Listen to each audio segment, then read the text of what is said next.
اعوذ باللہ من الشیطان الرجیم بسم اللہ الرحمن الرحیم الحمد للہ رب العالمین والصلاة والسلام علی سید الانبیاء والمرسلین وعلی اہل بیتہ الطیبین الطاہرین وصحبہ المنتجبین۔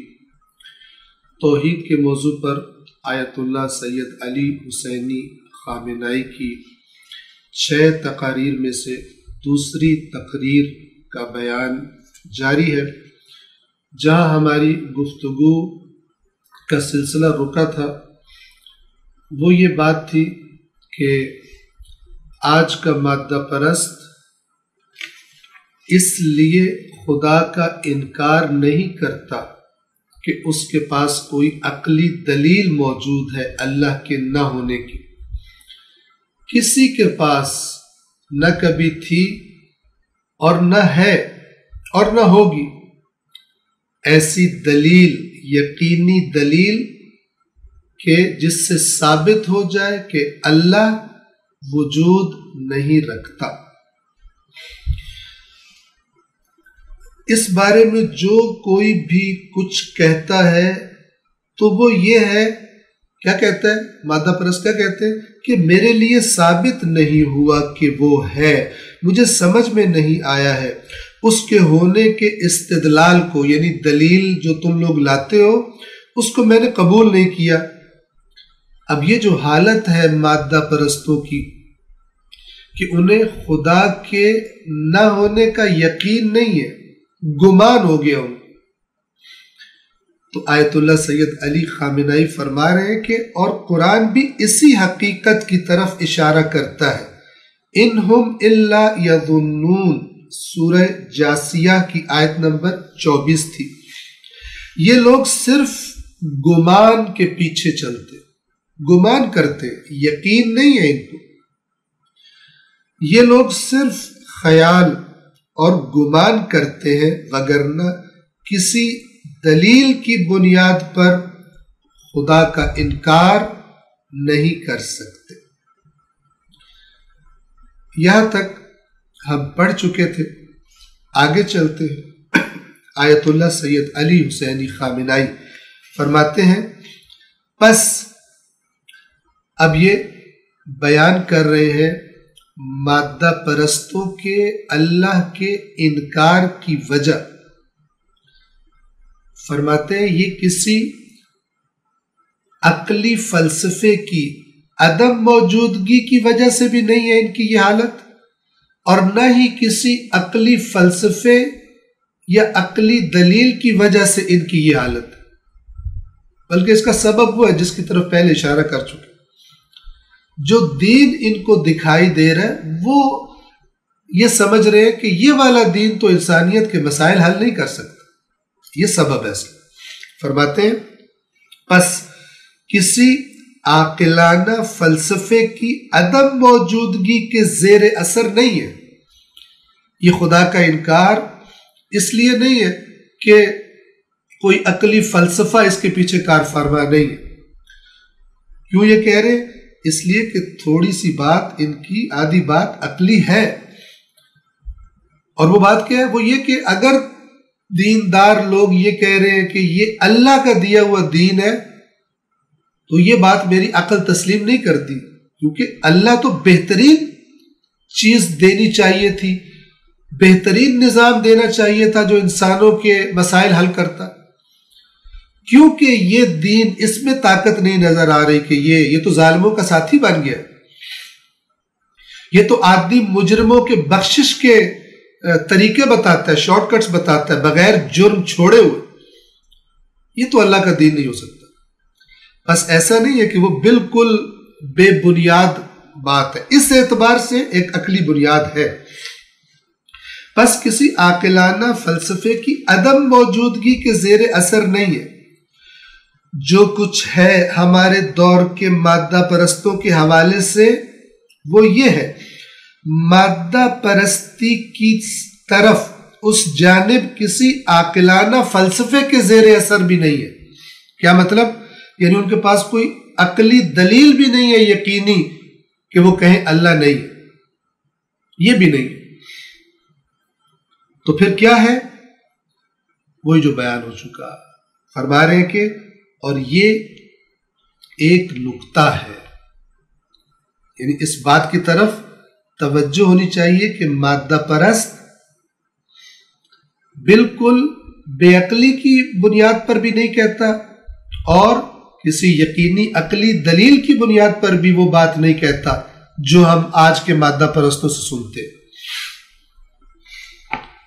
اب مزید وضاحت میں فرماتے ہیں، مادی مکتب کی طرف یعنی مادہ پرستی کی طرف اس کے رجحان کا سبب یہ ہے، یعنی آج کا مادہ پرست کیوں مائل ہے، مادہ پرستی کی طرف کیوں مائل ہے، اس کے رجحان کا سبب یہ ہے کہ وہ یہ سمجھتا ہے کہ آج یہ مکتب بہتر طور پر دنیا کو منظم کر سکتا ہے، مینج کر سکتا ہے،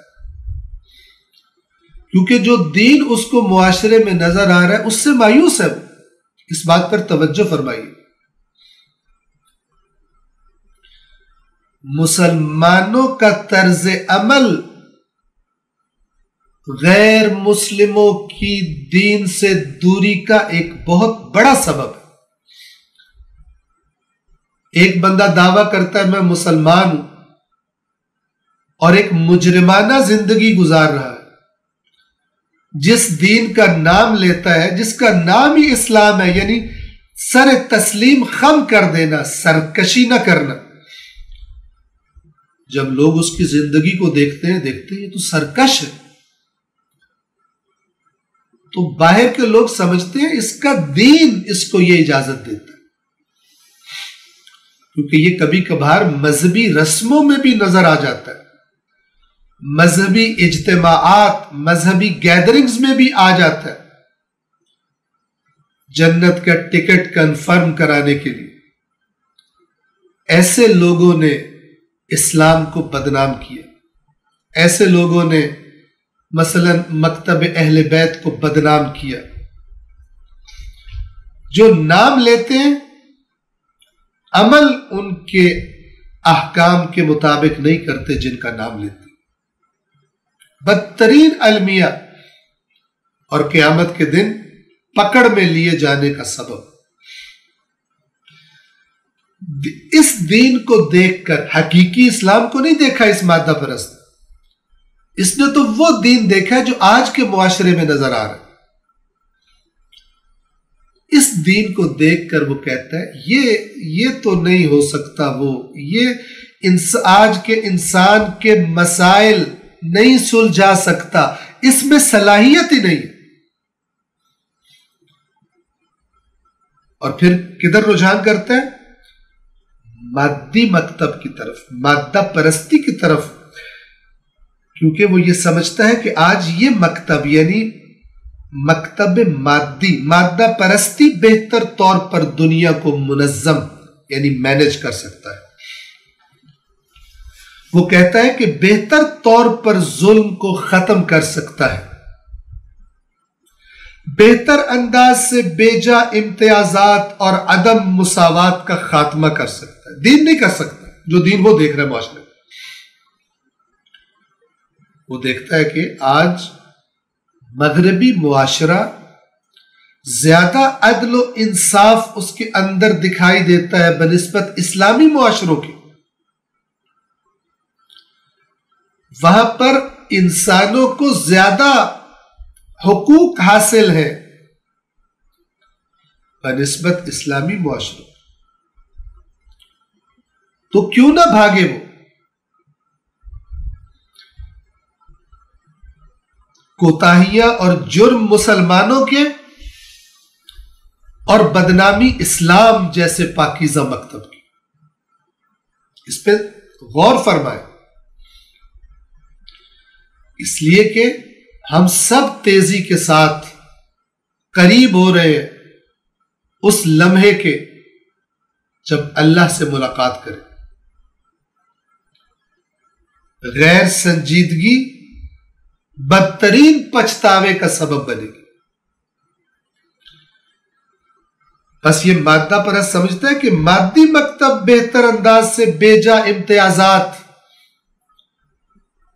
ایک طبقے کو ساری سہولتیں، ساری فیسلٹیز، اور ایک طبقے کے لیے صرف دھکے، محرومیاں،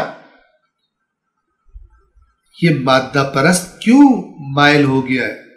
اس لیے کہ دین کو دیکھ کے بدک گیا ہے، وہ دین کے جو دین کی بگڑی ہوئی شکل ہے، تو یہ سمجھتا ہے کہ مادی مکتب بیجا امتیازات اور عدم مساوات کا خاتمہ کر سکتا ہے، بہتر طریقے سے ظلم و ستم اور خود غرضی کو جڑ سے اکھاڑ کر پھینک سکتا ہے۔ وہ کہتا ہے کہ دین یہ کام نہیں کر سکتا۔ آپ توجہ فرمائیں، یہ ہے مسئلہ آج کے مادہ پرست کا۔ وہ یہ کیوں کہتا ہے کہ دین یہ کام نہیں کر سکتا؟ کہاں سے آئی اس کے ذہن میں یہ بات؟ اس لیے کہ وہ دین کے بارے میں، کون سے دین کے بارے میں؟ دین کے رائج اور مشہور مفہوم کے بارے میں کچھ نہیں جانتا۔ کیا مطلب؟ جو حقیقی دین ہے، جو اس کا اصل چہرہ ہے، اس کے متعلق کچھ نہیں جانتا۔ کیا جانتا ہے؟ فرماتے ہیں سوائے اس کے کہ جو کچھ اس نے گلی کوچوں کے لوگوں کے پاس، اب یہ وضاحت فرما رہے ہیں کہ یہ دین سے دوری جو ہوئی ہے اس نے دین کو کہاں دیکھا، کہاں سے، کن چیزوں کو دیکھ کر اور انہیں دین سمجھ کر اب یہ بھاگ گیا دین سے، مادہ پرستی کی طرف مائل ہو گیا۔ فرماتے سوائے اس کے جو کچھ اس نے گلی کوچوں کے لوگوں کے پاس رسم و رواج،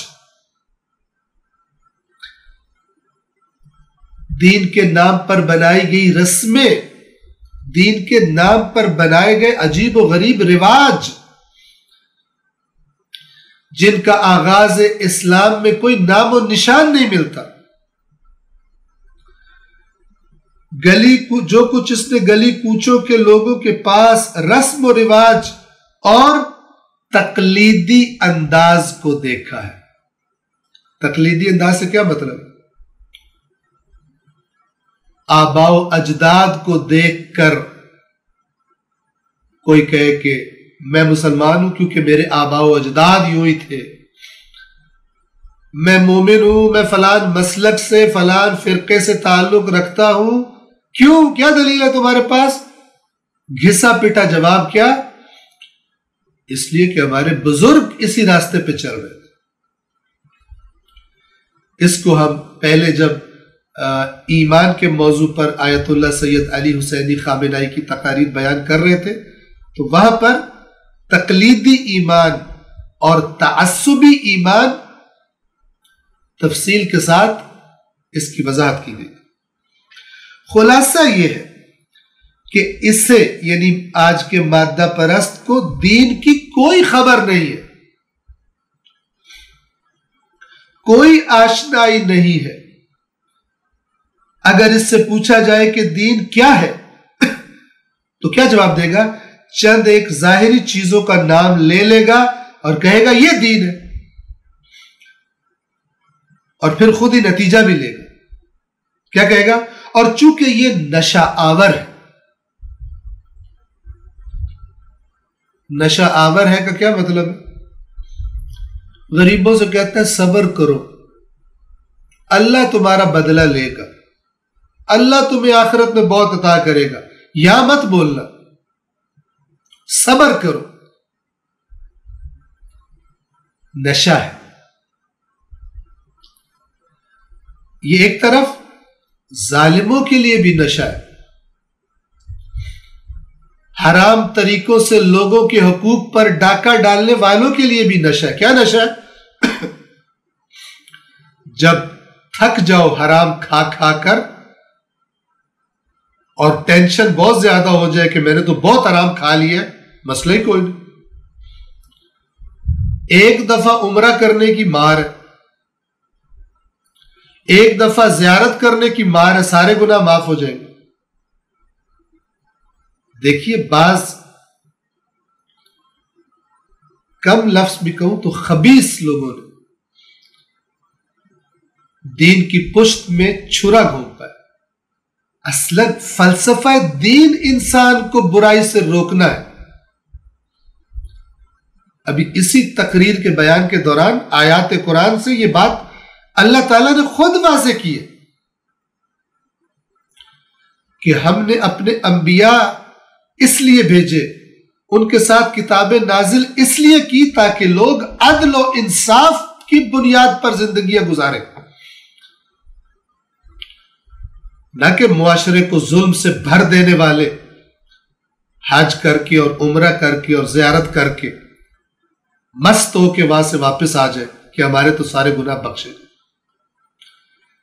یا کسی دینی ادارے میں چندہ دے کر یا ایک دو دن غریبوں کو کھانا کھلا کر اپنے حرام کے کمائے ہوئے مال سے ان کو سیٹسفیکشن ہو جائے، نشہ ہو جائے، ہم تو بخشے گئے۔ ان قریب اللہ یہ نشے اتارے گا۔ اور چونکہ یہ نشہ آور ہے، مادہ پرست یہ کہتا ہے چونکہ یہ دین جو میں دیکھ رہا ہوں یہ تو ایک نشہ آور چیز ہے، چونکہ یہ ظلم اور ظالم کے ساتھ اور اس کا بھائی ہے، یہ تو ظالم کے حق میں فتویٰ دے دیتا ہے، یہ تو قاضی ظالم کے حق میں فیصلہ دے دیتا ہے۔ عدالت کے باہر قرآن کی آیات لکھی ہوئی ہے، لیکن عدالت کے اندر اور کہانی چل رہی ہے۔ تو یہ مادہ پرست کہتے ہیں چونکہ یہ ظلم اور ظالم کے برابر اور اس کا بھائی ہے، چونکہ یہ سے مراد یہ دین جو وہ دیکھ رہا ہے، مادہ پرست جو دین کی شکل معاشرے میں دیکھ رہا ہے، تو وہ کہتے ہیں چونکہ یہ لوگوں کی الجھی ہوئی گروہوں کو کھول نہیں سکتا، لوگوں کے مسائل بہت زیادہ ہیں، ان کی زندگیاں الجھ گئی ہیں، یہ گرہیں، یہ الجھاؤ، یہ الجھنے یہ دین نہیں کھول سکتا، بس اس دین کو چھوڑ۔ یہ ہے آج کے مادہ پرست کا اصل مسئلہ۔ اب اس کے بعد آیت اللہ سید علی خامنہئی فرماتے ہیں ظاہر ہے، یہ کوئی ڈھکی چھپی بات نہیں، ظاہر ہے۔ اور اب کیا فرمانا چاہ رہے ہیں کہ اس قسم کا دین، تحریف شدہ دین،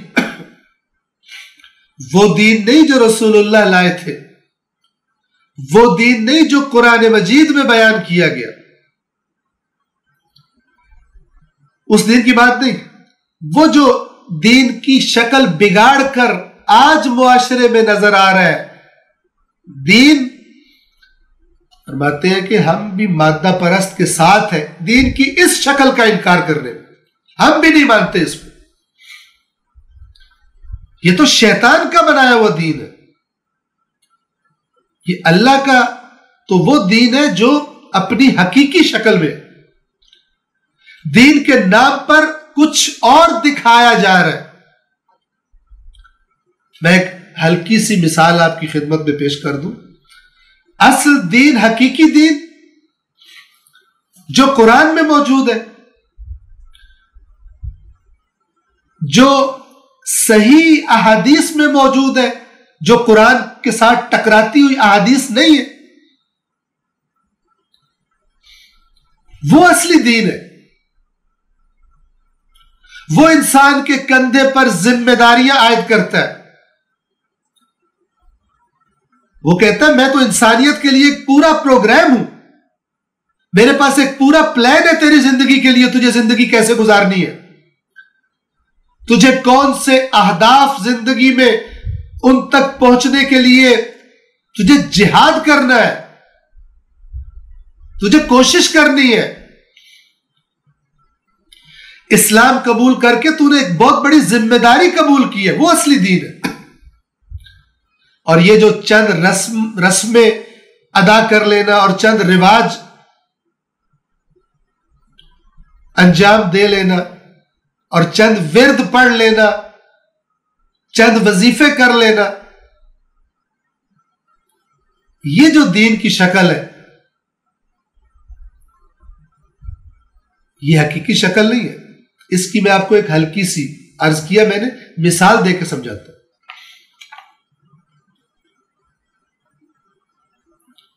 ہمارے معاشرے میں جب رشتہ دیکھتے ہیں، دیکھنے کے لیے آنا ہوتا ہے لڑکے والوں نے،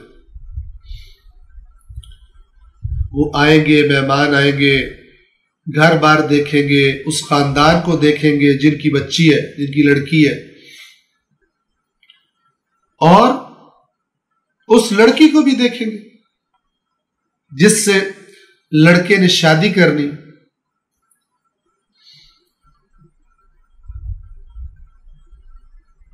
یہ مثال ہے سمجھانے کے لیے۔ لڑکی والے، ان کی لڑکی اچھی ہو، خوش شکل ہو، خوش اخلاق ہو، لیکن وہ اپنی لڑکی کی جگہ کسی بھی وجہ سے کسی بد شکل اور مثلا سیاہ رنگ، مثال کے طور پر انتہائی بد شکل عورت کو پیش کر دے اور لڑکے والوں سے کہیں اور لڑکے سے کہیں کہ یہ ہماری لڑکی ہے، اس سے شادی کر لو، کریں گے؟ بھاگ جائیں گے، بدک جائیں گے۔ جب دین کی تحریف کی جاتی ہے تو یہ انجام ہوتا ہے۔ آج لوگ دنیا میں مسلمانوں کا عمل، مسلمانوں کے معاشرے کیسے ہیں وہ دیکھتے ہیں۔ غیر تو غیر، اپنے نوجوان بھی بدک رہے ہیں، چونکہ جو مادی نظام تعلیم رائج ہے ہمارے تعلیمی اداروں میں، اس کے اندر شیطان کے چیلے مسلسل یہ کام کر رہے ہیں، دین کے بارے میں بچوں کے ذہنوں میں اسی طرح کے اعتراض ڈالنا۔ آپ توجہ فرمائیں، ایک اور مثال عرض کروں۔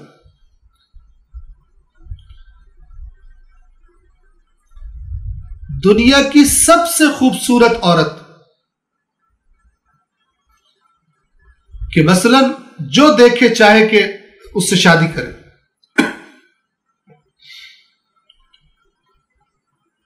اسی عورت اگر ناک کو کاٹ کر پیش کیا جائے کہ یہ اس عورت کی ناک ہے جسے آپ بہت پسند کر رہے تھے، جس سے آپ شادی کرنا چاہتے تھے، آپ کرے گا؟ اس کٹی ہوئی ناک کو دیکھنے کی ہمت نہیں ہوگی اس میں،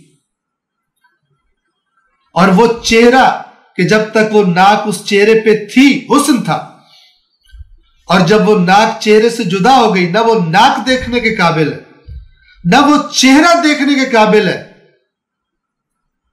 کون پسند کرے گا اس کو؟ یہ جو اللہ فرماتا ہے کہ فَتَقَطَّعُوا أَمْرَهُمْ بَيْنَهُمْ زُبُرًا، انہوں نے جو ان کا امر تھا، یعنی جو ان کا دین تھا، جو شریعت تھی، اس کو ٹکڑے ٹکڑے کر دیا۔ كُلُّ حِزْبٍ بِمَا لَدَيْهِمْ فَرِحُونَ، اور ہر فرقہ جو ٹکڑا کاٹ کے لے گیا ہے اس پر خوش ہے۔ آپ توجہ فرما رہے ہیں؟ سب سے پہلی بات تو یہ کہ اصل دین کو دیکھا جائے، اپنی آئندہ نسل کو دین اسلام کا اصل چہرہ دکھایا جائے کہ یہ ہے اللہ کا پلان انسانیت کے بارے میں، یہ لے کر آئے تھے رسول اللہ، اس کے لیے امام حسین نے اتنی بڑی قربانی دی تھی، چند رسموں کے لیے قربانی دی تھی، چند کھانے پینے کی چیزوں کے لیے قربانی دی تھی کہ بعد میں لوگ اکٹھے ہوئے اور کھائے پیے۔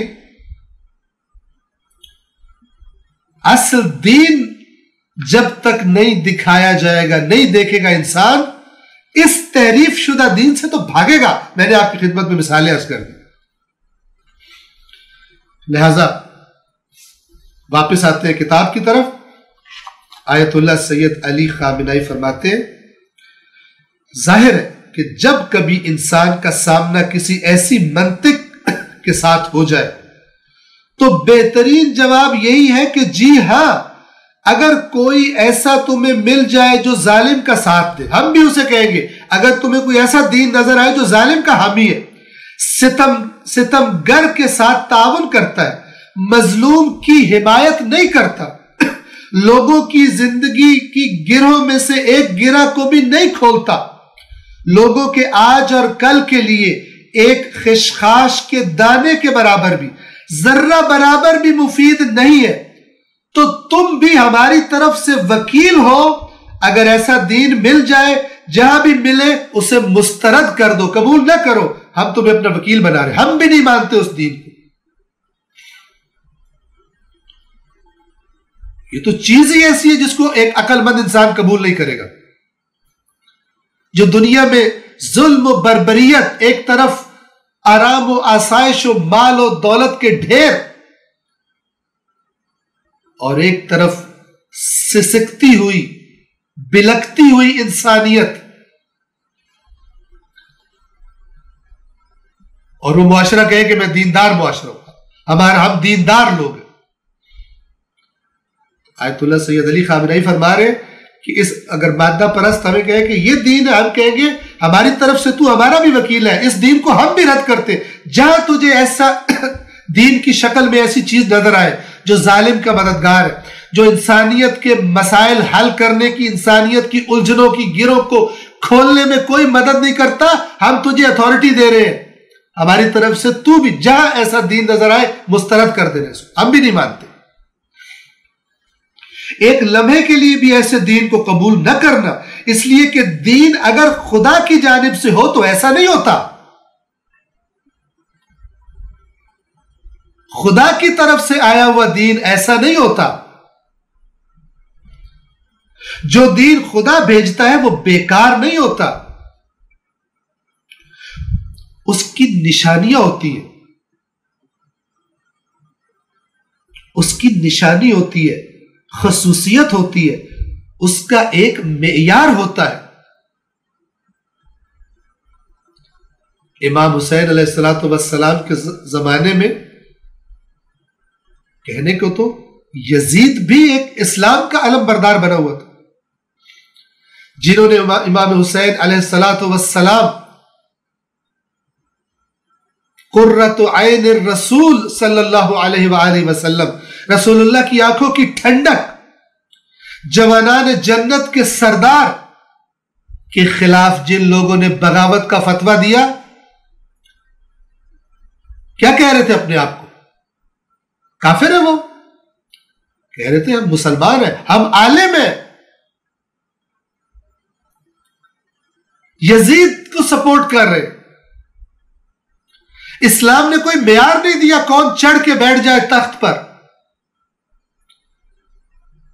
رسول اللہ کی سال ہر سال کی محنت اور زحمت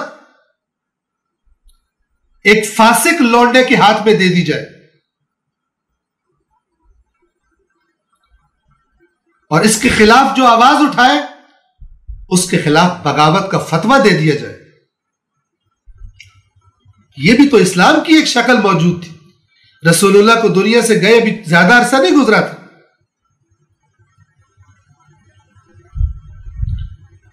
اس قسم کا اسلام جو ظالم کی سپورٹ کرے، ظالم حکمرانوں کو اپنے مخالفوں کو کچلنے کے لیے فتوے فراہم کرے، ظالم حکمرانوں کے مخالفوں کی تکفیر کرے، کافر قرار دے، باغی قرار دے،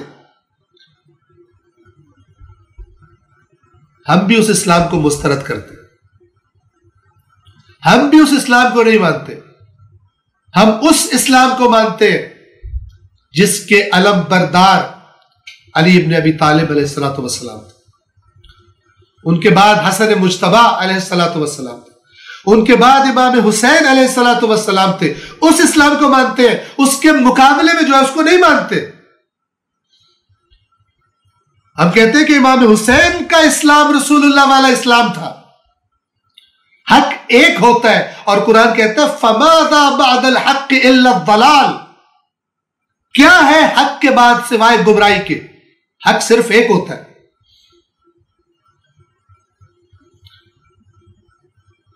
اور امام حسین علیہ السلام کے زمانے میں حق وہی تھا جو امام حسین علیہ السلام نے کیا۔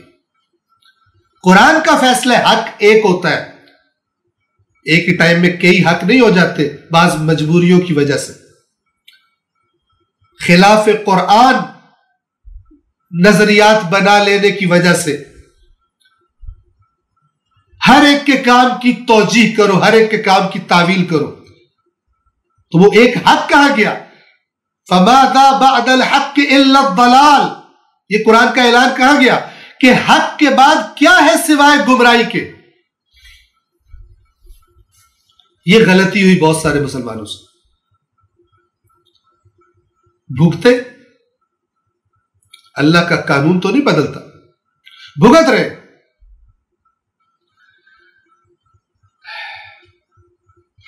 اس لیے کہ دین اگر خدا کی جانب سے ہو تو ایسا نہیں ہوتا، جو دین خدا بھیجتا ہے وہ بیکار نہیں ہوتا، اس کی نشانی ہوتی ہے، خصوصیت ہوتی ہے، اس کا ایک معیار ہوتا ہے۔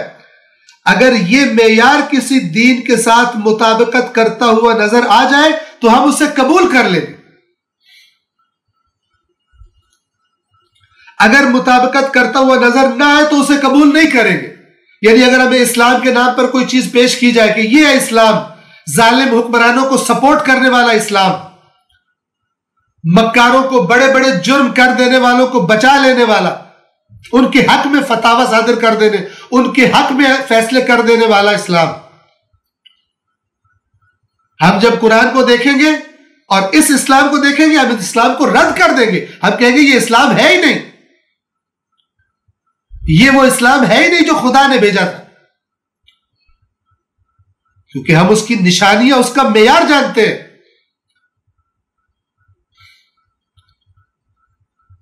یہ صلاحیت اور یہ بصیرت قرآن کریم کو پڑھنے اور سمجھنے والوں کے نصیب میں ہے، ورنہ کل حزب بما لدیہم فرحون، ہر گروہ جو کچھ اس کے پاس ہے اس پر خوش ہے،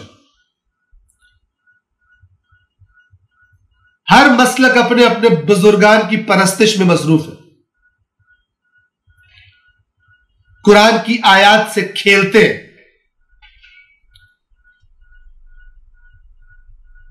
ان کو اپنے مذہب کے بزرگ، اپنے مسلک کے بزرگ آیات قرآن سے زیادہ بڑے نظر آتے ہیں، عقلیں معاف ہو گئی ان کی، ہدایت کے راستے انہوں نے اپنے اوپر بند کر لیے، اس لیے کہ بزرگ تو وہ باتیں کر کے چلے گئے، صحیح کی یا ان سے کوئی خطا ہو وہ تو چلے گئے، کون پوچھے ان سے جا کر، وہ تو آ کر نہیں بتا سکتے میں نے خطا کی۔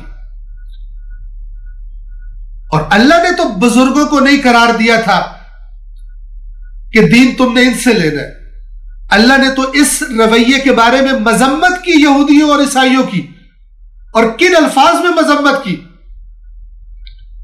فرمایا کہ انہوں نے اپنے علماء کو، مسیحیوں نے اور یہودیوں نے اپنے علماء کو اپنا رب بنایا ہوا تھا، یعنی جو مقام اطاعت رب کا ہوتا ہے، اللہ کا ہوتا ہے، وہ مقام انہوں نے ان کو دیا ہوا تھا، سوچے سمجھے بغیر، اپنی تورات انجیل دیکھے بغیر جو کچھ کہتے تھے مان لیتے تھے۔ آج بھی مسالک اسلامی کم و بیش اسی کا شکار ہے۔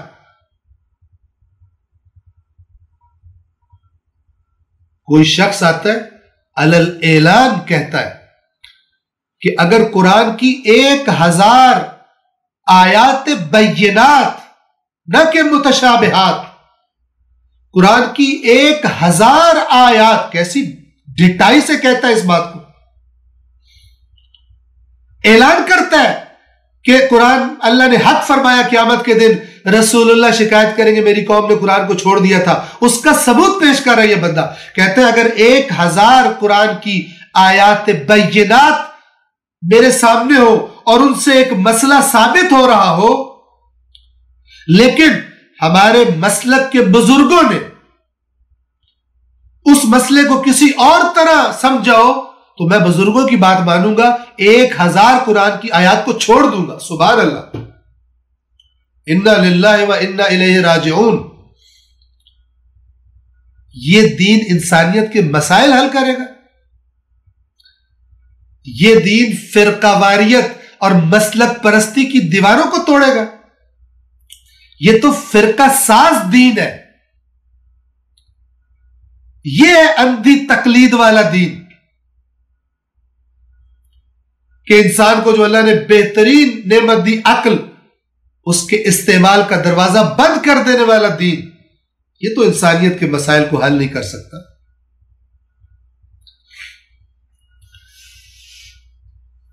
پھر فرماتے ہیں کہ اگر یہ معیار کسی دین کے ساتھ مطابقت کرتا ہوا نظر آ جائے تو ہم اسے قبول کر لیں گے، اور اگر مطابقت کرتا ہوا نظر نہ آئے تو اسے قبول نہیں کریں گے۔ اور یہاں بریکٹس میں ہے کہ میں یعنی آیت اللہ سید علی خامنائی، میں جب نبوت اور نبی کے بارے میں اسی قرآنی گفتگو کے سلسلے میں بحث کروں گا تو شاید زیادہ تفصیل کے ساتھ اسے عرض کروں گا۔ خدا نے زندگی اور توفیق دی تو توحید کے موضوع کے بعد آیت اللہ سید علی حسینی کی نبوت، علی حسینی خامنائی کی نبوت پر کے موضوع پر جو تقاریر ہیں انشاءاللہ انہیں بھی بیان کریں گے۔ اس کے بعد فرماتے قرآن کہتا ہے لَقَدْ أَرْسَلْنَا رُسُلَنَا بِالْبَيِّنَاتِ، بے شک ہم نے بھیجا اپنے رسولوں کو روشن دلیلوں کے ساتھ، وَأَنزَلْنَا مَعَهُمُ الْكِتَابَ وَالْمِيزَانَ، اور ان کے ساتھ کتاب اور میزان، میزان یعنی ایسا معیار جس میں تولا جا سکے چیزوں کو، ان کے ساتھ یعنی رسولوں کے ساتھ ہم نے کتاب اور میزان کو نازل کیا۔ کیوں؟ کس لیے نازل کیا؟ انشاءاللہ خدا نے توفیق دی تو آئندہ درس میں آپ کی خدمت میں اس بیان کو جاری رکھیں گے۔ السلام علیکم ورحمۃ اللہ وبرکاتہ۔